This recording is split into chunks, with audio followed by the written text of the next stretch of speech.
নমস্কার বন্ধুরা, আমার চ্যানেলে আপনাদের স্বাগত।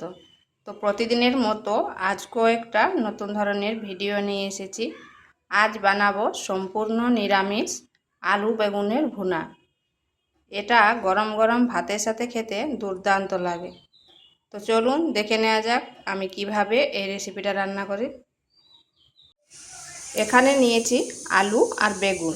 বেগুনটাকে এইভাবে কেটে নিয়েছি একটু মোটা মোটা করে, আর আলুটাকেও কেটে নিয়েছি। কড়াইতে দিয়ে দিচ্ছি তেল।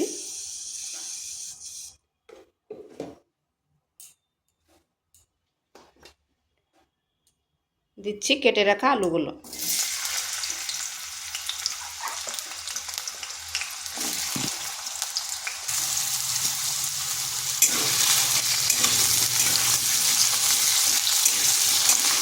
প্রথমে আলুগুলোকে ভাজা ভাজা করে নেব। দিচ্ছি পরিমাণ মতো লবণ।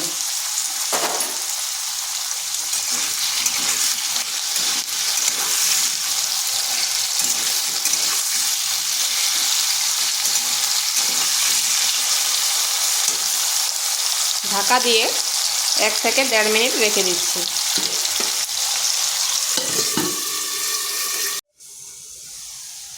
মাঝখানে একবার ঢাকাটা খুলে নেড়ে দিয়েছিলাম, আর আলুগুলোকে এইভাবে একটু লাল লাল করে ভেজে নিতে হবে। সেদ্ধ হয়ে যাবে কিন্তু আলুটা ভাঙবে না। আর এখানে আমি হলুদ দিইনি, হলুদ পরে দেব।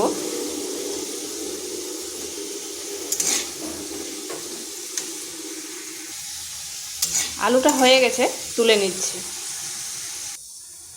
এরপর ওই তেলের মধ্যে দিয়ে দিচ্ছি কেটে রাখা বেগুন।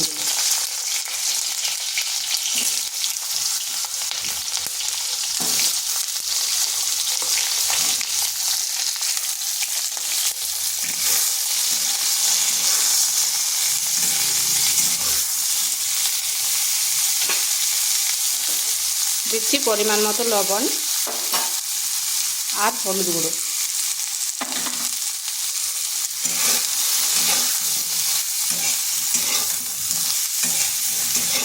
মিডিয়াম আঁচে রেখে বেগুনটাকেও ভাজা ভাজা করে নেব।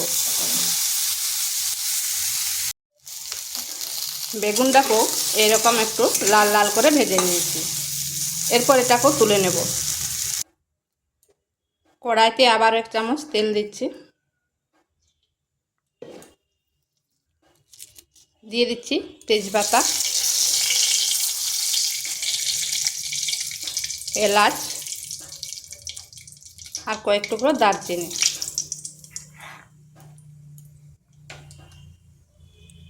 একটা টমেটো।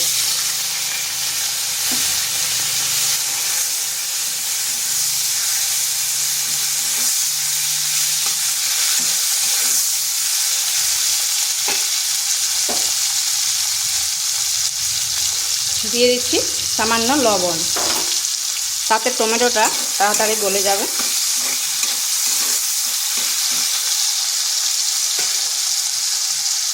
আর দিচ্ছি আদা আর কাঁচা লঙ্কার পেস্ট। এখানে আমি একটা কাঁচা লঙ্কা নিয়েছি, ঝালটা নিজেদের আন্দাজ করে নেবেন।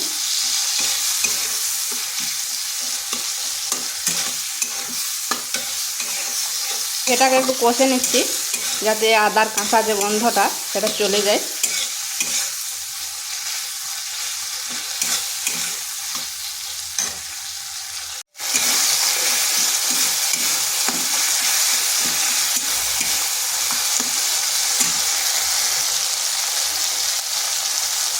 দিয়ে দিচ্ছি সামান্য একটু জল।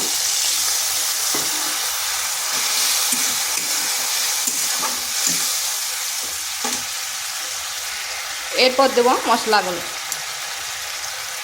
জিরে গুঁড়ো,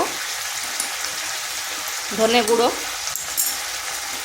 হলুদ গুঁড়ো আর দিচ্ছি কাশ্মীরি লঙ্কার গুঁড়ো। জলটা এই জন্য দিলাম যাতে মশলাটা না পুড়ে যায়। গুঁড়ো মশলা ব্যবহার করছি তো। এইভাবে মশলাটা বেশ কিছুক্ষণ কষে নিতে হবে।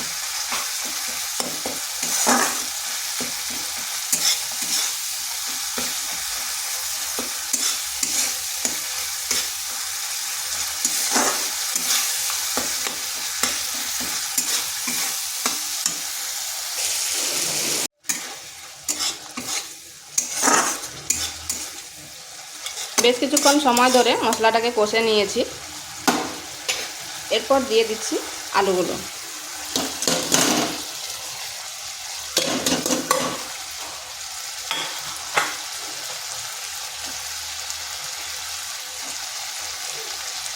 আঁচটা মিডিয়াম টু স্লো আঁচে রেখে আলুটাকে বেশ কিছুক্ষণ এইভাবে কষে নিতে হবে। এখানে কিন্তু আর আমি কোনো রকম জল ব্যবহার করব না।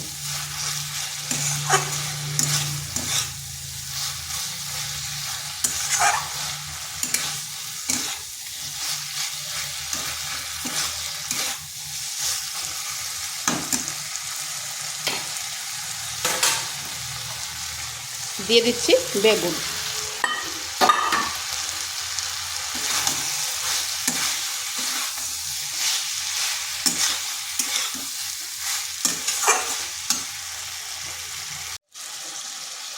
দিয়ে দিচ্ছি গরম মশলা।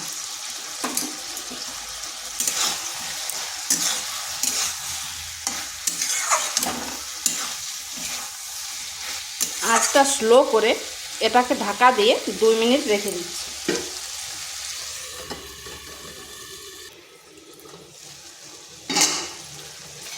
2 মিনিট পর ফিরে আসলাম। আর দেখুন আলুটাও কিন্তু খুব সুন্দরভাবে সেদ্ধ হয়ে গেছে।